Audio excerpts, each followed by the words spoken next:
We are live on Proline TV for another Pigskin Friday edition as we talk AFC West football.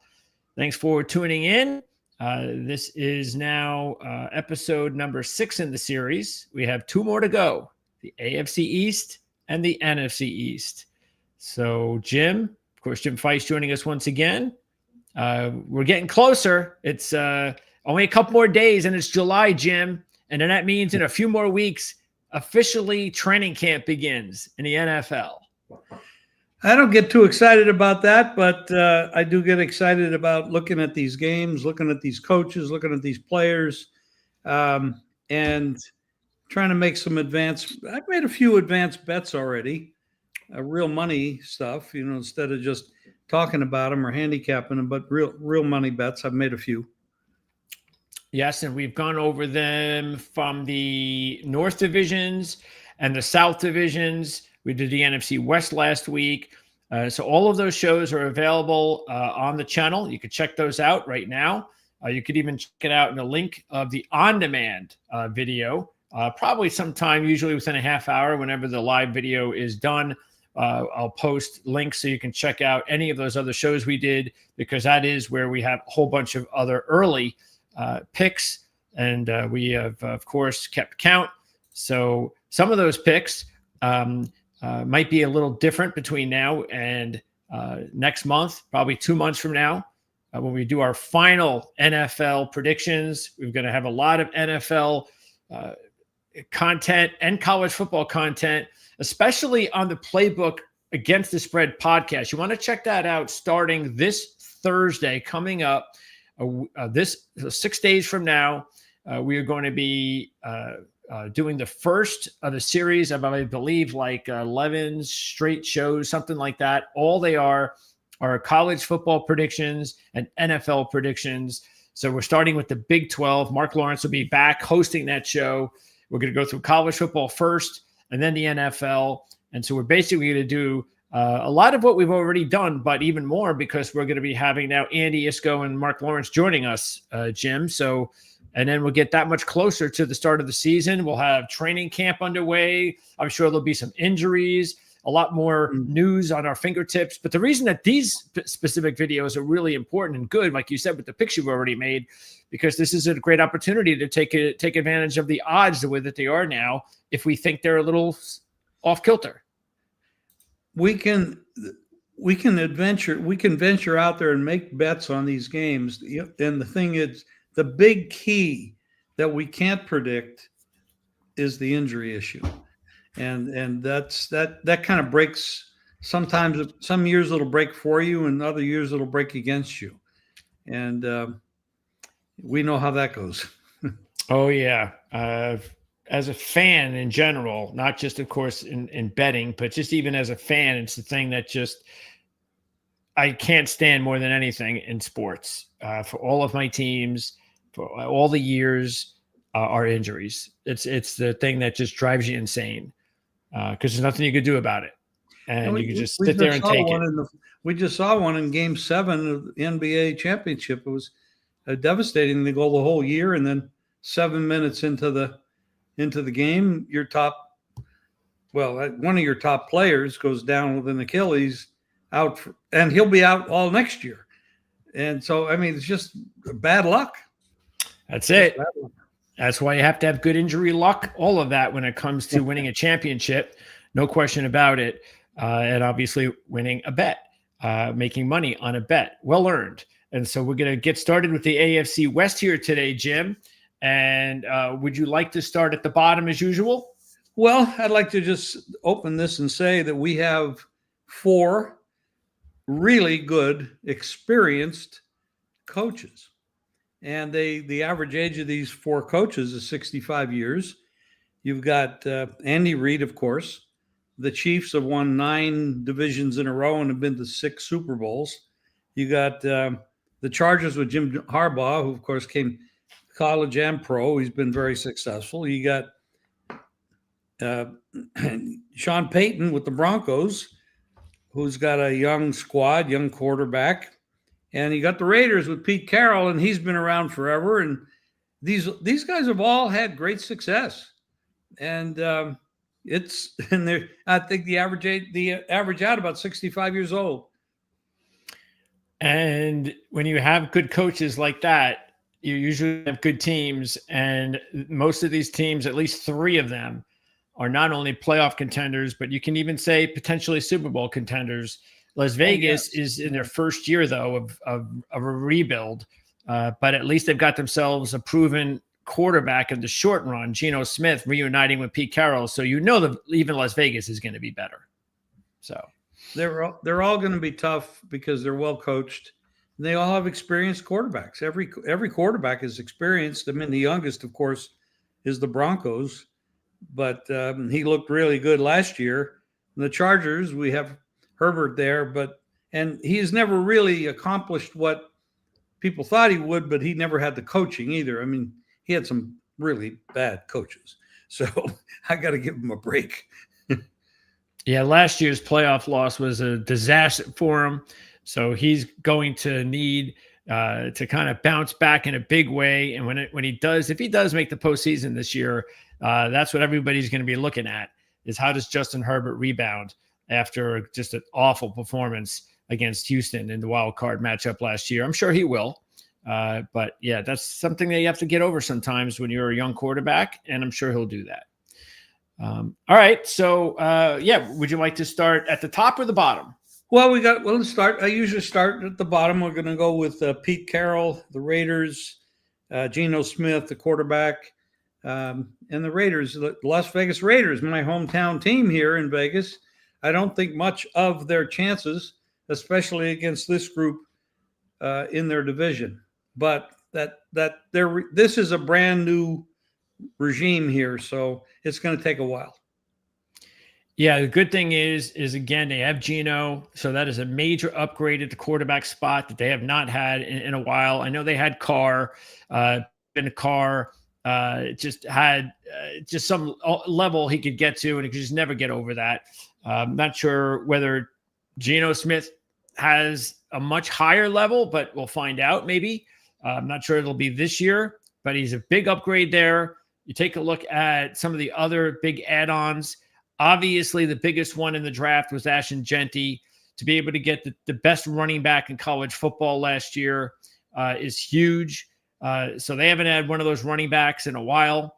So now you have an experienced quarterback, a really superstar potential running back, and a receiving core that actually is pretty good, because Brock Bowers, the tight end, was fantastic last year.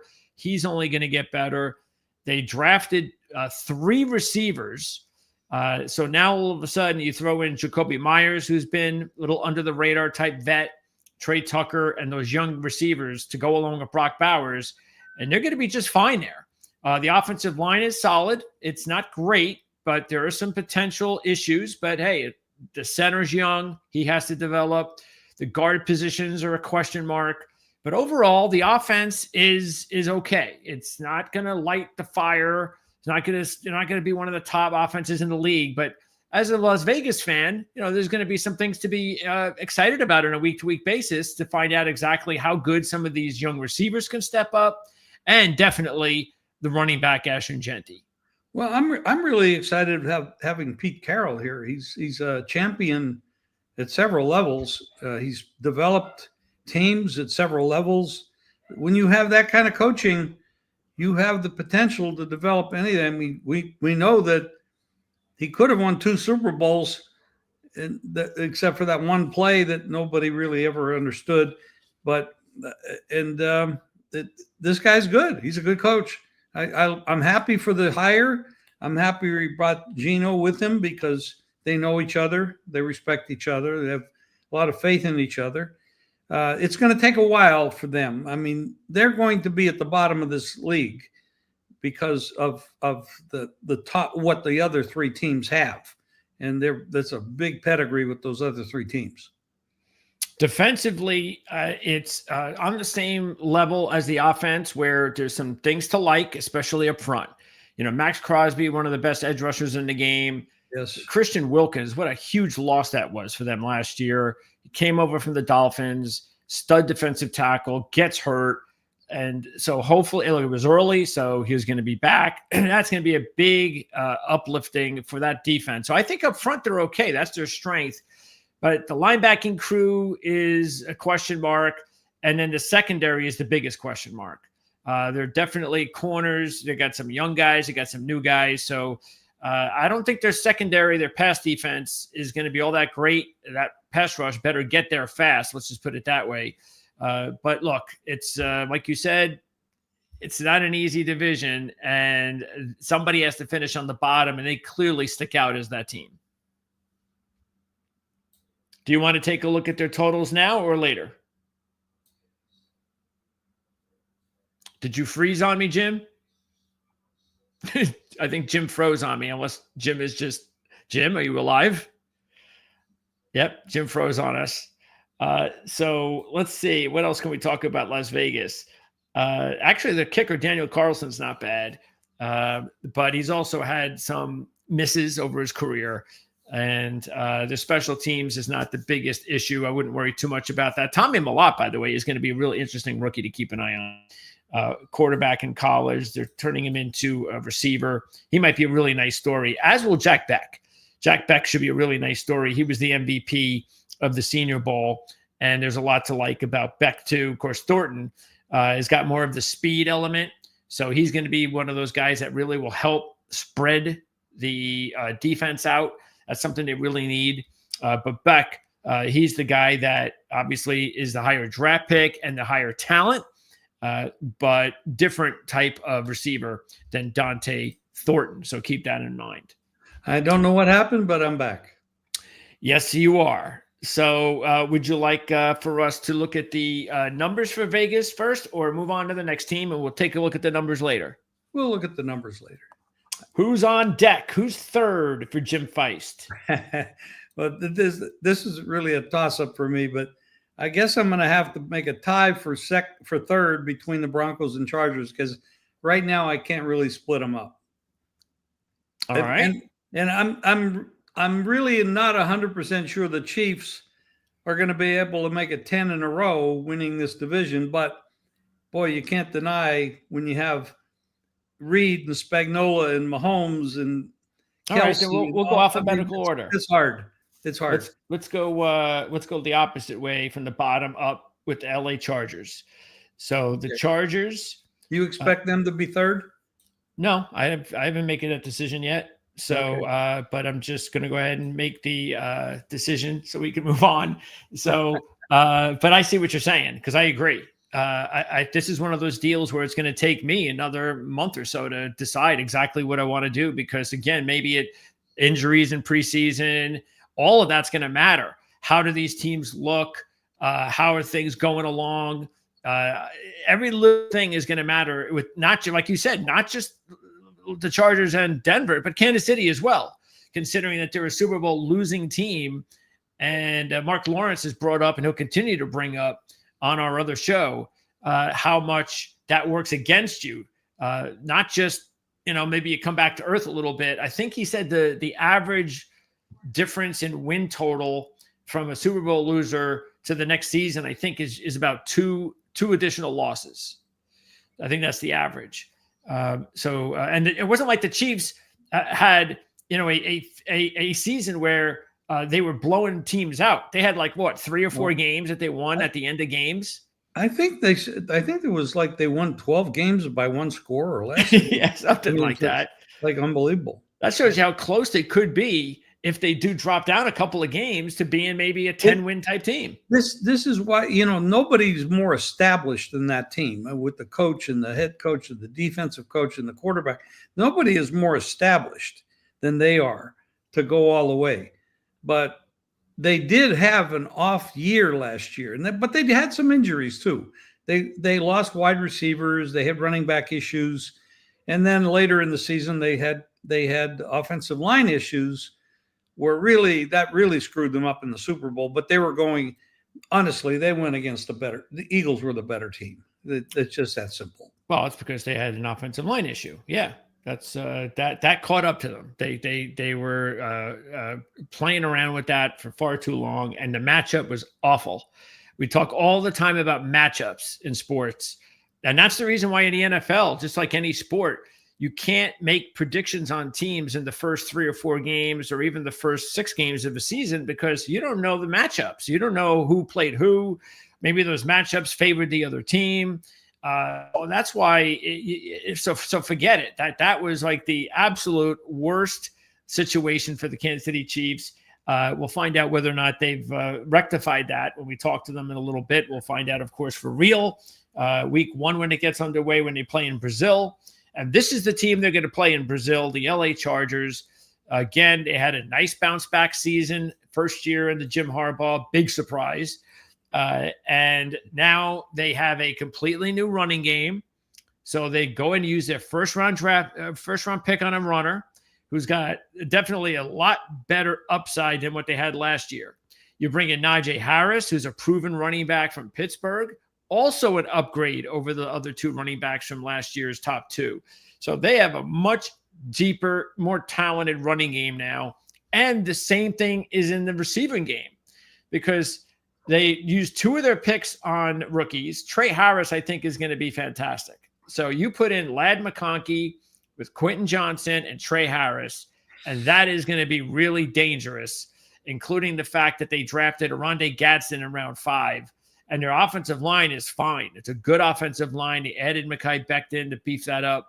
So this offense is going to be a lot better than it was last year. Oh, I really am. And like I said, we got tremendous pedigree at head coach. So you're gonna see some. These are going to be 2-3 really good teams at the top. Defensively, this is where I still don't think the Chargers are where they need to be just yet. Unless their offense is that good that can compensate, and maybe the Charger defense is just a 500 type defense, and I think that'll be okay. And I think they got the capability. Of course, Mac's back, but Bosa is finally gone, done with, and I think they're okay with that. Too many injuries to Bosa over the last several years they couldn't count on, so I don't think that's going to be a big loss. They added a few players here and there in free agency, but no big names. And same thing in as far as the draft. They added a few decent players, but for the most part, a lot of what they had last year, those guys are what they're going to be counting on this year. So most of the improvement they made in the offseason was on offense. And I think they're going to have to do a much better job of outscoring opponents. That's for sure. We'll see whether or not defensively they can also make improvements. But talented team, well-coached team, and definitely a team that can even win the division if everything goes right. You're probably going to see a lot of running. I mean, this Harbaugh's a running guy, and of course he was a former NFL quarterback. He knows how to develop passing game as well. But he's going to dominate this. Anything he can do on the ground, if he can do it, he's going to do it. Okay, let's go to the Denver Broncos next. And the Broncos made the postseason last year with a rookie quarterback. Yep. And that just shows you what a great coach Sean Payton is. He has his Drew Brees. And how dangerous is the Denver Broncos how dangerous are they going to be now that they have a young, good-looking quarterback, this young, and this least experienced type of situation at this point in his career? The sky's the limit for the future of the Denver Broncos, especially on offense with Bo Nix.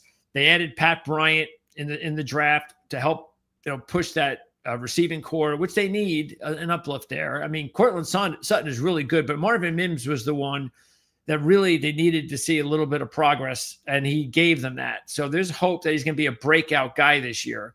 Troy Franklin's another one that they're hoping to have a big move in year 2. They added Evan Engram, which was a nice pickup from Jacksonville. So that's going to be an uplift at tight end. And then J.K. Dobbins comes over from the Chargers, but Dobbins always gets banged up at some point.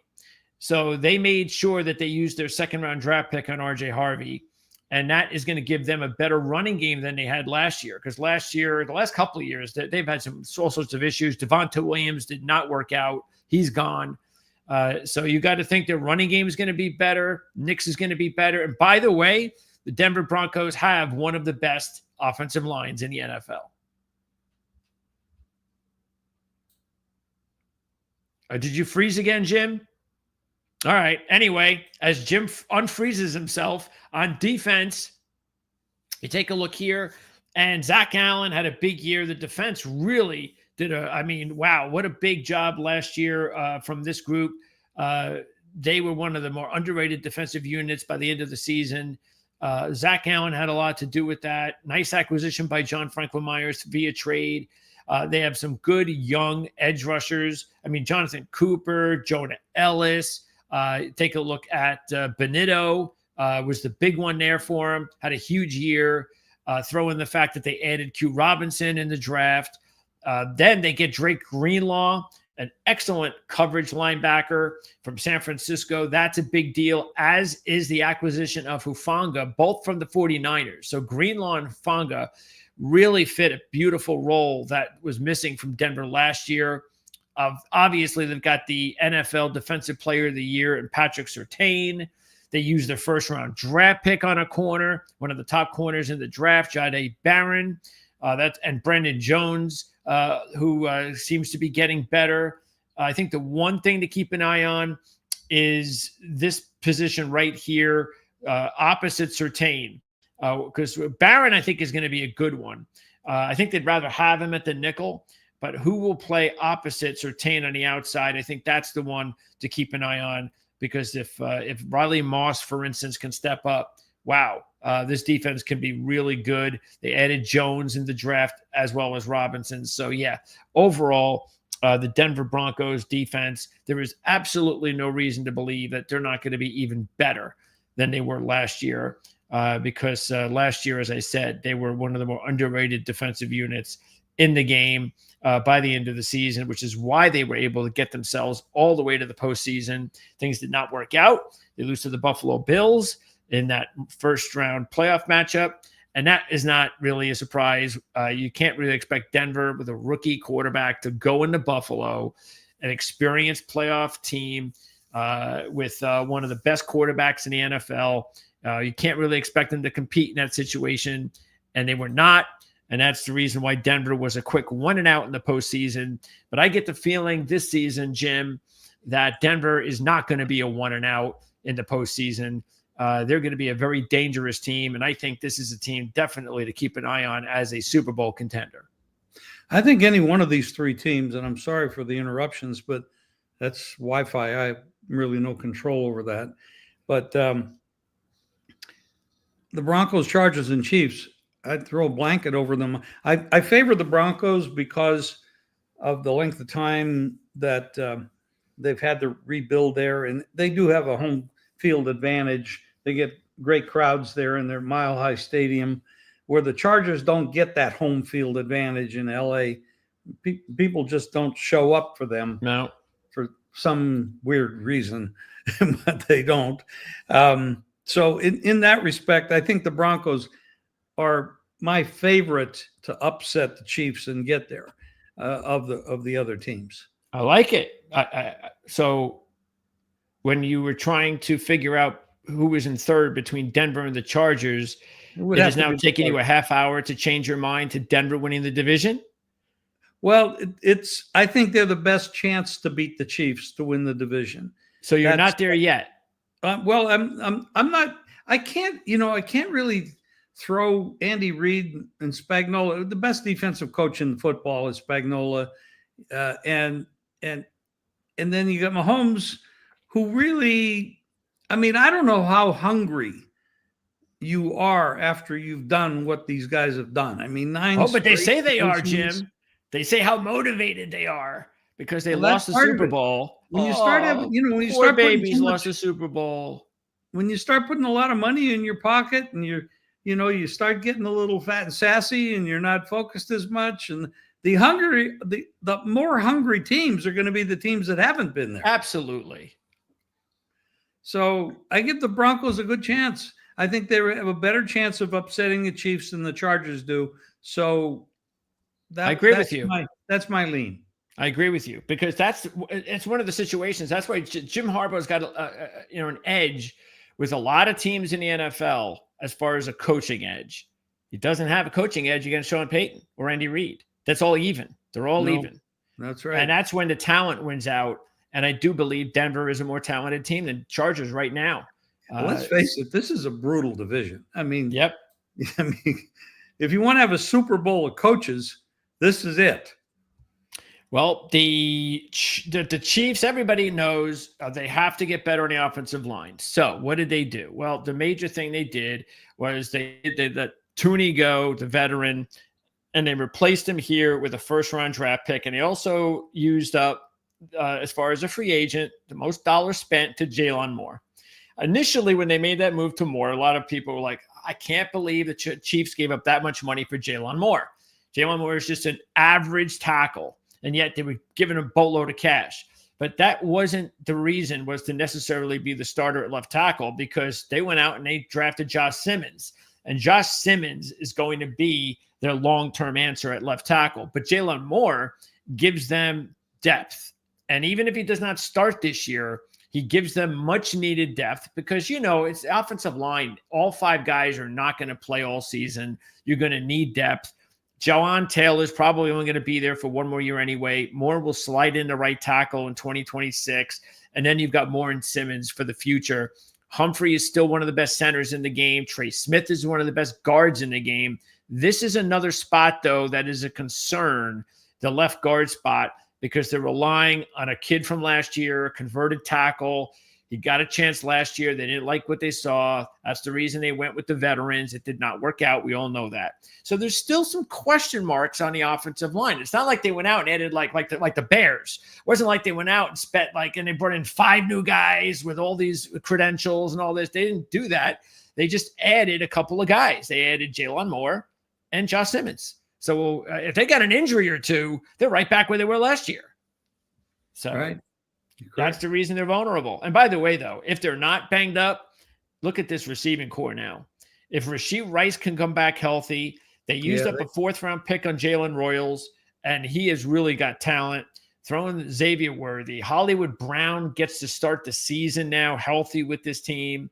So they could be, that could be a very, very dangerous group with Patrick Mahomes. And, of course, you still have Travis Kelce. The problem is they've got to keep Isaiah Pacheco healthy because he was not healthy last year. Kareem Hunt is not going to move the needle. So they bring in Elijah Mitchell, who's okay. And they also used up a 7th rounder on Brashard Smith, who's a very talented kid. So keep an eye on him. So I like the depth is better at running back than it was last year, that if there's injuries, they could get back. They could deal with that. But still, you could see just on offense that while it's still very talented on paper, the depth, there's still potential problems, and there are a couple of injury concerns to keep an eye on. Yes. First of all, you got to give Mahomes an edge over every other quarterback in this division. And then you got to give Reed, for what he's accomplished at Philadelphia and now at Kansas City, absolutely incredible. He might be the best coach that ever coached. With his record, it's arguable that he is. And then, you got to look at that. If they could improve their running game, which you pointed out, they got some receivers back, which they didn't have very often last year. And their offensive line broke down near the end of the year, just like the year that they lost to Tampa Bay in the Super Bowl. Same thing happened. And if they can put those pieces together, and it's a big if. You got to get it. But they have the coaching, they got the talent, they got the leadership, they got the quarterback. They're very tough to beat. They easily could be in the Super Bowl again.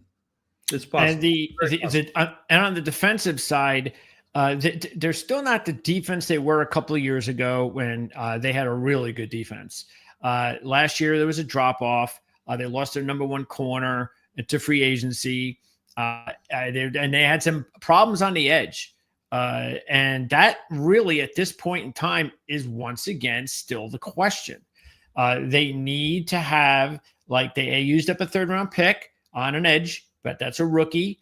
They used up a 2nd-round pick on a tackle, a good player, but still a player that our lads considered, I think, as a 5th-round grade. So who knows if he's going to really be an immediate guy. Chris Jones is still one of the best in the business. We get that. And Karlaftis has been a really good edge rusher. But when you take a look at the rest of the line, it's not there. It's just not. And so that is still, once again, going to be an issue. I wonder if they add one of these veteran edge rushers in free agency before the draft, before the season begins, or keep an eye on the Chiefs to make a trade before the deadline to add somebody in that room, because I just don't think they have enough unless some of these kids step up before the deadline, like Azuma and then the rookie. Overall, the linebacking crew is nice. They added Bassa, who's a nice pickup in the draft. Bolton, we know how good he is. And then the secondary is solid, but again, I don't think it's anywhere near as good as they were a couple of years ago when they had a true number one corner. There's still talent there with Trent McDuffie. They're bringing Fulton, which is nice, but it's okay. It's a good unit. But like you said, Jim, what makes the Chiefs defense, and it's even more impressive to me than the offense, because the offense has Patrick Mahomes. What makes it more impressive is that, and it shows you what kind of a great defensive coordinator they have, because on paper, this is just okay.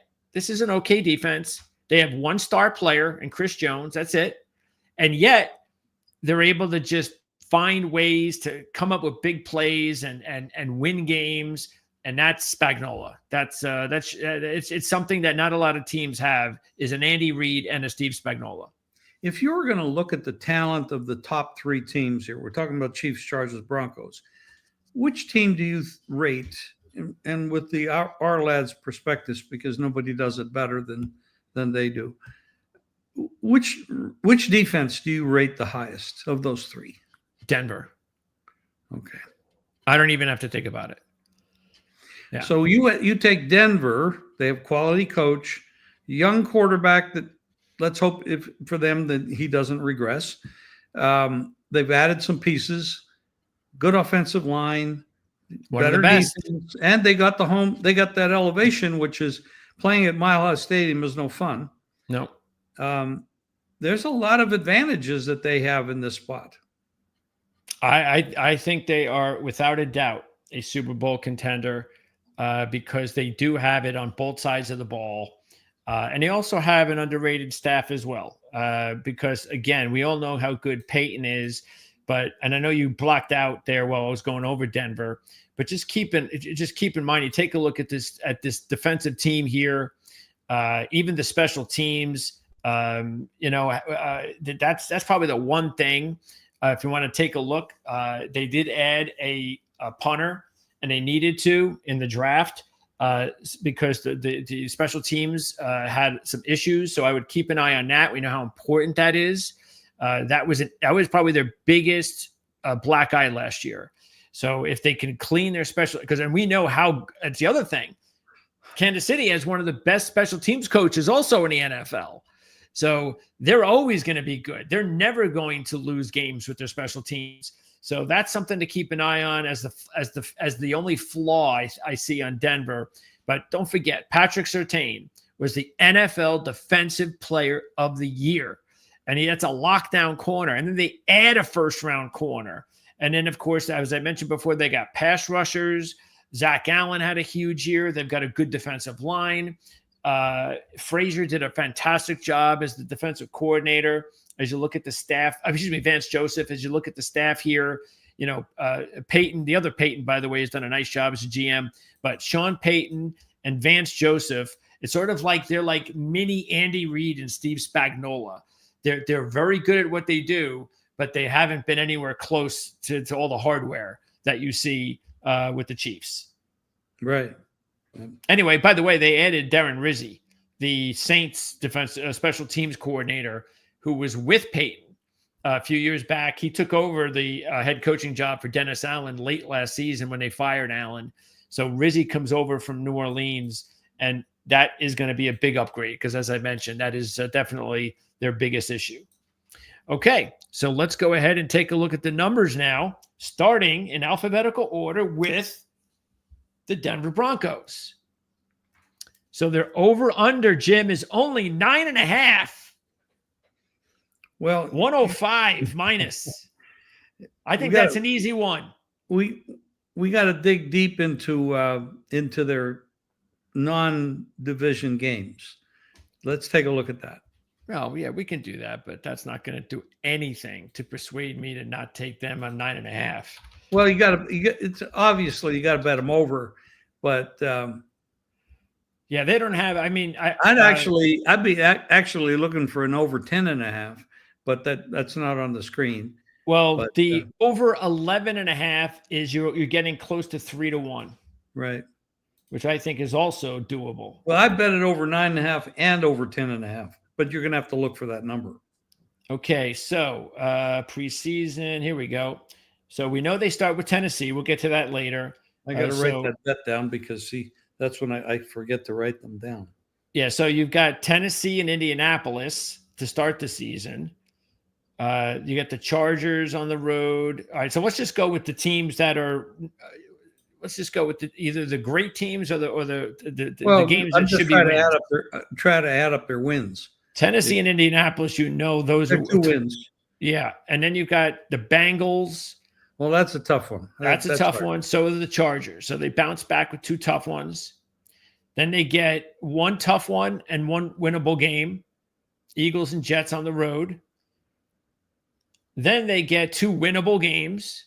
The Giants and the Cowboys. Be careful of the Cowboys, though. The Cowboys are going to put up a lot of points. I don't know what their defense is going to do under Schottenheimer, but they're going to put up a lot of points.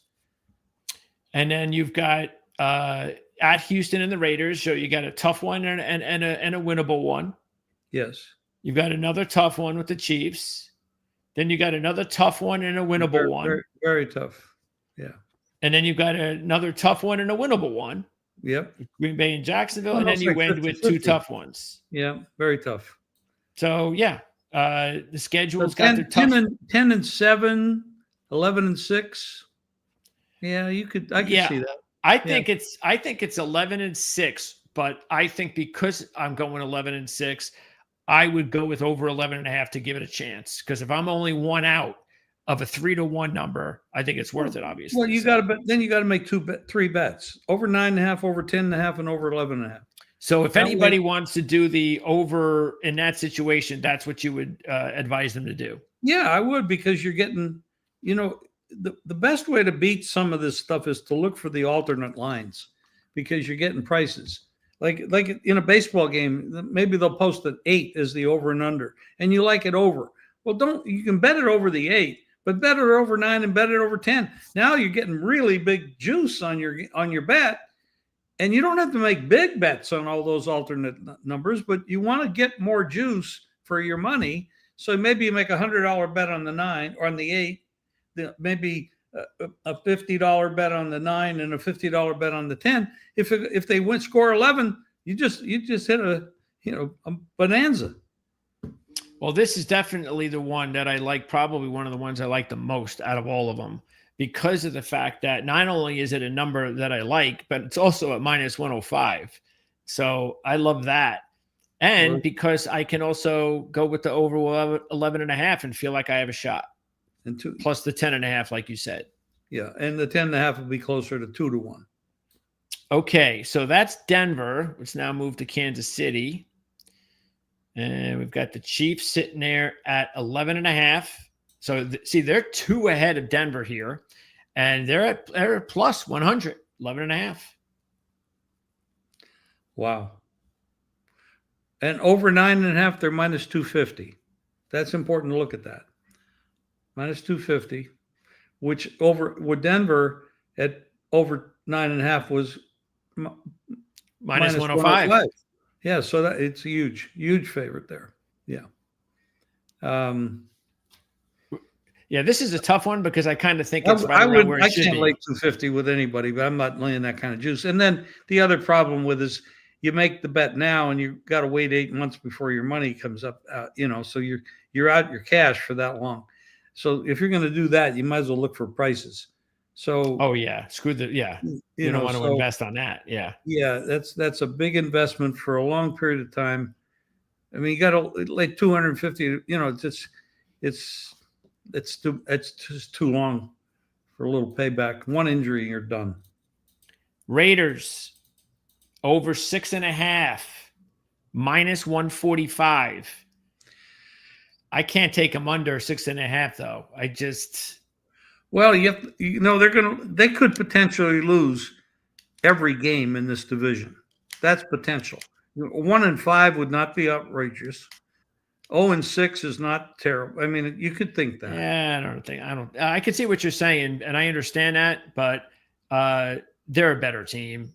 If they were to do that, I could see them losing 3 or 4 of those games in the final 2 minutes. But they're going to just be, but I see what you're saying because it's such a tough division. Yeah, then we'd have to look at the other part of their schedule. I mean, they weren't a good team last year. They should not have a tough schedule this year. Yeah, I just don't. Yeah, and they won't. I just can't see it. 6-win team. They're a better team, better coach team.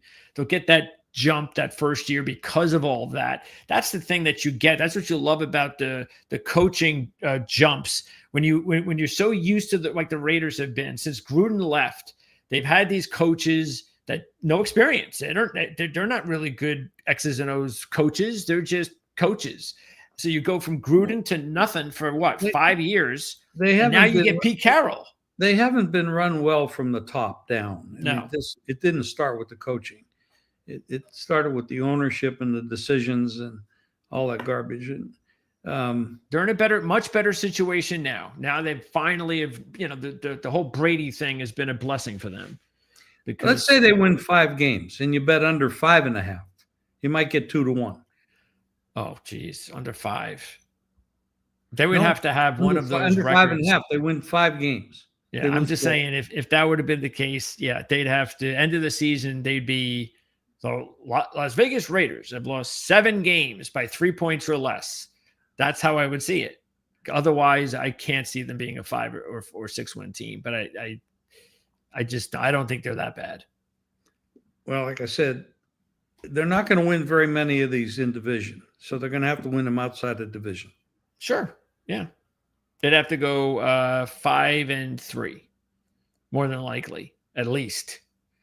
And they start off with New England, so we'll get into that in a little bit. And then here come the Chargers to round it out, 9.5.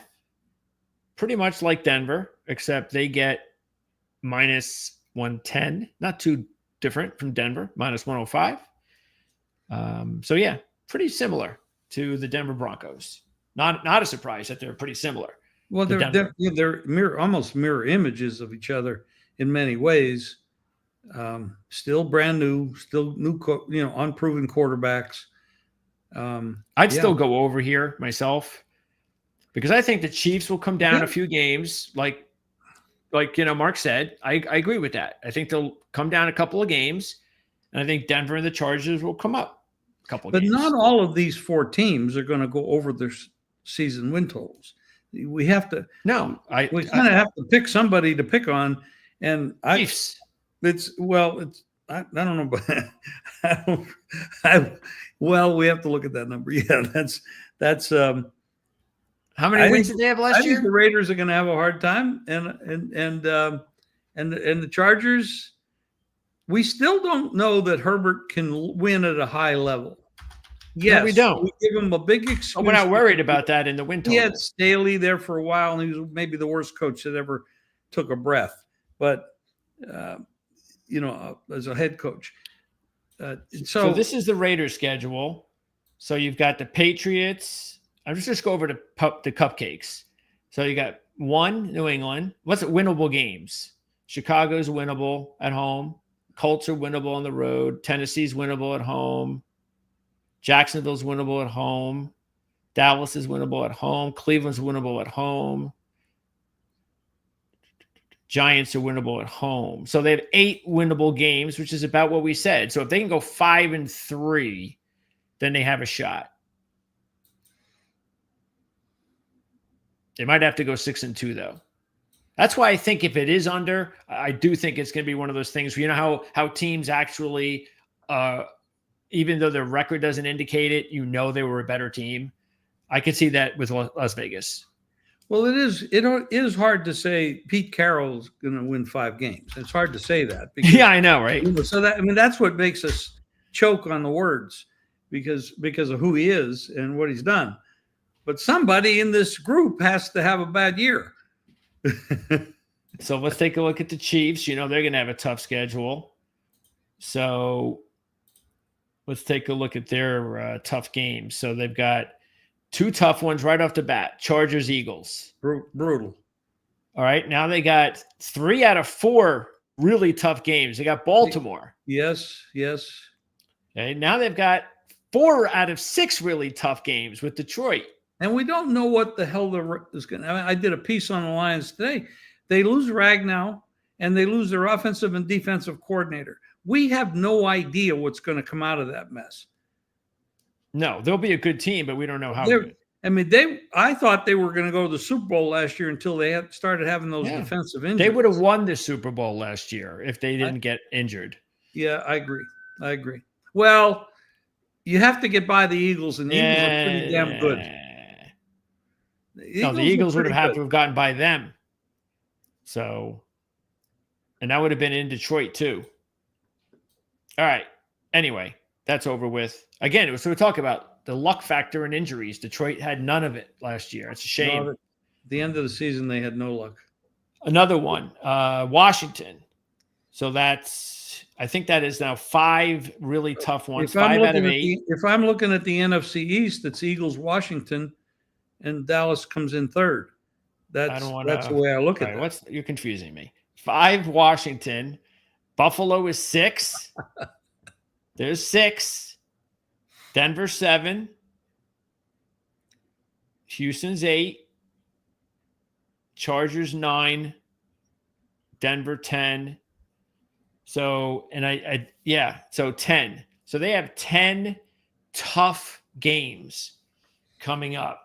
That doesn't mean that the other 7 games are cakewalks. It just means that those are tough games that they're going to be playing. So the problem is this is a team that knows how to win tough games. Yeah, but again, I don't think they're as talented. That's the thing. Well, are they more you're talking about the Chiefs, right? Yeah. Well, aren't they more talented right now on paper? Aren't they more talented than they were last year going into the season because of all the offensive injuries they had? And Kelsey was getting older, and he was fatter, and he wasn't in shape. And now he is. I'd probably say that if they are, it's just very minute. I don't think there's a major, hey, they're much more talented than they were last year. No, there is no much. There is, okay, at least they have now, because again, we don't know, whenever you talk about a rookie, and then they added a guy that's just a guy from San Francisco that really we have no idea if he's going to even fit in their system. He was with the Niners system. And then they had Joe Tooney, who was a really good player, Joe Tooney, who was so good that he actually moved out to play tackle because they were so desperate. Yeah, they screwed it. They screwed up that whole offensive line when they had to cover the left tackle. And that screwed everything up. It ruined them for the Super Bowl. So I do think they are on paper. I think they're a better team by this much, but that's just, you throw in the Super Bowl loser thing, and that just to me, it just wipes all that away. But look, I agree with you. We know how the Chiefs are. I ain't going to be predicting them to not make the playoffs or nothing. I'm definitely not going to do that. You want to bet them under 6 wins? I ain't betting them under 6 wins either. So you get a big price. You certainly would. Okay, so that's win totals. We only have a few minutes left, so let's take a look at futures now. By the way, so let's just go back over that. So Denver, we fell in love with 9.5. Did you decide to do Denver? We're going Denver. We're going, I think, Chiefs, Chargers, Raiders. Wait. Chiefs what? Second. No. I'm asking you for the win totals. Oh, as far as the bets. Where is it? I don't see the numbers. Well, we did Denver. Yeah, but we did that. But where are the Chargers? We don't. We just went through all of this. Haven't you been paying attention? Well, we were talking. Oh, you can't. Okay, I can't multitask. I can talk. And I forgot about that. I can't do those 2 things. I know you're getting up there. Oh, stop! You're like 108. More than that. But that's Las Vegas 108 though, without the humidity. So, Okay, so the Chiefs over 12.5 wins, which isn't there, and you're probably going to get about 250 on that. Well, okay, it's 11.5 here. So do you think it's going to You're go? going to get about 250 on 225 plus over 12.5. You're not doing the Chiefs? What, isn't this the Chiefs? 11.5. Are you doing it 11.5? Well, no, not at 1-to-1. No, I'm not. But I'm gonna look for 12.5 and then bet over and get 2 plus 250. That's what I like. I don't like that price. Then no bet. So but we can go to 12.5. So you are like 90% sure that if you go you want to go over 12.5. Yes. And get 250, you think? Yes. So you're pretty confident that you'll get 250 probably or more. Well, it's 370 at 13.5. Okay. So you're going to go, that's all you're going to do though, is the 12.5 over 250. Yes. Okay. It's an even money bet at 11.5. Yeah, take a chance. Why not? I don't want to lay 1,000 to win 1,000. Yeah, that makes more sense to me too, because who knows? Maybe the Chiefs will be even better than we all think, and they'll win 15 games. I'm looking for the advantage number, and 12.5 gives me an advantage number. Hey, you know what? If they win like 14 games or something, we'll look back at that number and laugh and go, "Can't you believe I got 250 at 12.5?" They go 14-3 with this division. Yeah, no, that's true. I don't think so. Yeah. All right. The Chargers are 9.5. So do you want to take the 9.5 as well or not? And they're over 11.5 and 10.5 too. Where there is no 10.5. No, just like there's no 12.5. I'm going to pass the Chargers. Okay. I'll take the Chargers over 9.5. I'll do that. I mean, the over 11.5, 300. I'd rather take Denver over 11.5 at plus 280. And then Las Vegas. I agree with that. Where's Las Vegas? There they are. And are we going to pass on Las Vegas here? 6.5? No, I'm gonna bet. I'm gonna make a bet. I'm gonna bet the Raiders under 6.5 plus 120. Plus 120. So Jim's gonna go 6-win team. Which I mean that's very possible. It's not bad with this division. 6-10. Could definitely see that happening. All right, so there you go. One for each team. Did you? No, that's right. You passed on the Chargers, right? I did not bet anything on the Chargers. Okay, that would just be me. All right, so now let's go to the futures, and as we wrap this up, Super Bowl numbers: Chiefs 8-1, as usual. Actually, you're probably getting a better number with the Chiefs than normal. Usually, they're the favorites. Oh yeah, they definitely. Yeah, you're definitely getting a better number. Then you've got the Broncos at 25-1. Which I like. I'll take that. Yep. And then the Chargers are 28, and Las Vegas is 120. I like the Broncos to win 25-1. 100%. 100% Utah. Utah. Okay. Next up, division odds. Where are we? Well, if you're going to bet them to win the Super Bowl, I got to bet them to win the division. Right? Here we go. Yeah. Let's see what probably. Yeah. This is a good number. 3-1. That's not bad just to win the division. I'm doing it. Yep. Yeah. So Denver, 3-1, 25-1. And I've got Bo Nix on my dynasty team, by the way. Oh. Yeah, he could have a big year.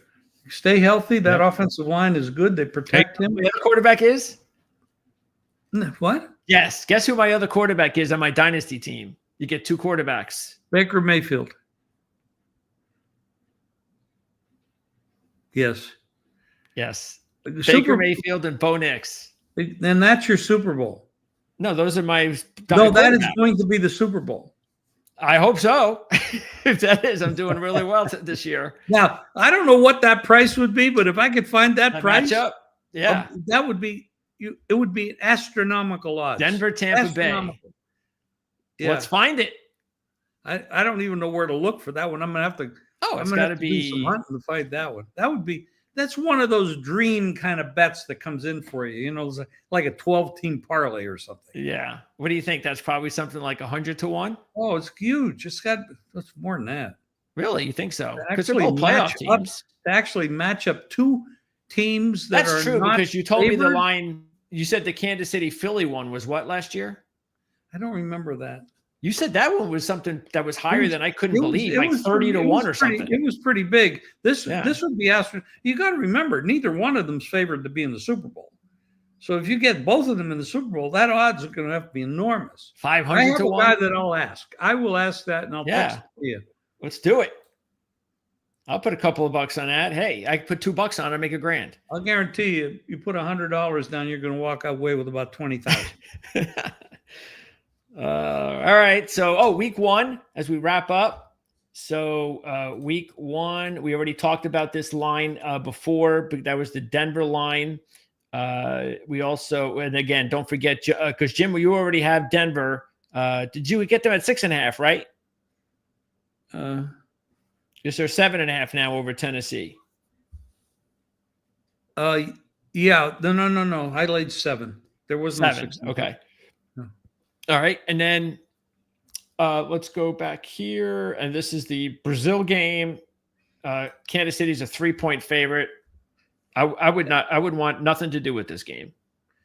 It's especially in Brazil. Well, first of all, the first thing we have to do to make this play is determine what the conditions are of the field, because they're going to be bad. It's a soccer stadium, and we have to. I mean, they don't maintain these things the way we do in the United States, so we're going to have to determine that field condition, determine whether, well, not even betting the side, but betting the total. Well, what do you think about the total in situations where the field is not good? Well, I'm going under. Okay. I wouldn't think that would be too bad of an idea anyway. First game of the season. What do you have the records from last year when they played there?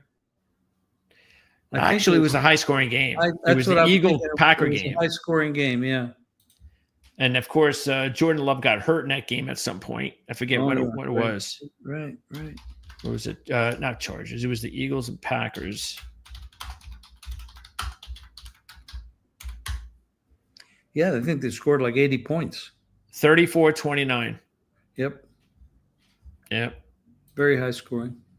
Let me pop that back on because we have one more game, and that was the Raider game. Las Vegas is a 3-point dog at New England to start the season, which I don't know if I see. The tough one here is that both new coaches, both good coaches, but I don't know. The Raiders seem to be a good East Coast bet. I don't know why, but I think that's something I've seen before. I would probably bet this game under, but I'm not, and I certainly would not lay 3 points with the Patriots. No. That's a new team, new coach, unproven everything, but a lot of people think they're going to really have a good year. And that's because of their schedule. Yeah, exactly. But I'm not laying 3 points. No. I'm going to bet that game under. I mean, the one edge is on one hand, you've got the veteran quarterback against the younger quarterback, but it's not enough of an edge where this is just one of those games you're just going to watch. The inclination is to bet the dog. I mean, that it would be. Yeah, but I'm not going to do it. If I get 4, if it went to 4, I definitely minus 105 is not bad. Well, no, but it's still, yeah, I understand. Yeah, but at the other side's minus 115, which means it might go to 4 or 3.5. I'd take 4, but it's not there yet. Would you rather take 4 minus 125 or 3 at minus 105?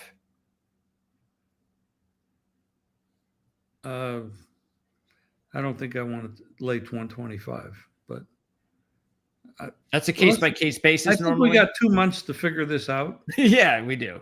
Okay. By the way, the money line's 136, which for the Raiders against the Patriots isn't totally bad. Okay, so there you go. Again, you've already got Denver. But bottom line is, at this point, you're going to pass on that Brazil game for now. Yes, I need Okay. I need field conditions. Yeah. And next week, we're going to talk about the NFC East, where the Super Bowl champs reside. And then in 2 weeks, it's the AFC East. And then in 3 weeks, Mark Lawrence is going to join us, and we're going to start talking about both the NFL and college football. And speaking of college football, check out the Playbook ATS podcast starting on Thursday when Mark returns. And on that show, we're going to preview the Big 12 conference. That's going to be the big highlighter for that show on Thursday. Jim and I will be back next Friday to talk about the NFC East. And then, of course, we've got all the other shows. Matter of fact, in a few minutes, I've got to do the NASCAR starting lineup report because they just qualified in Atlanta a few minutes ago. Jim's heading out to where are you heading out to, Jim? I got a dinner engagement. Yeah. Jim's got a dinner engagement. We can hook up his phone there if you like and find out how he's doing. I'm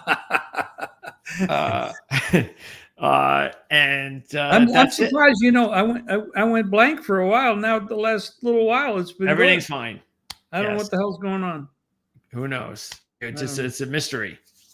But yes. Anyway, and don't forget too to look out for the Total Show this year with Victor King, who's making a return, and he'll be making his debut here. It's been a while since we've seen. I don't know if we've seen. I think we did see Victor at the end of the last year, of course, with Proline.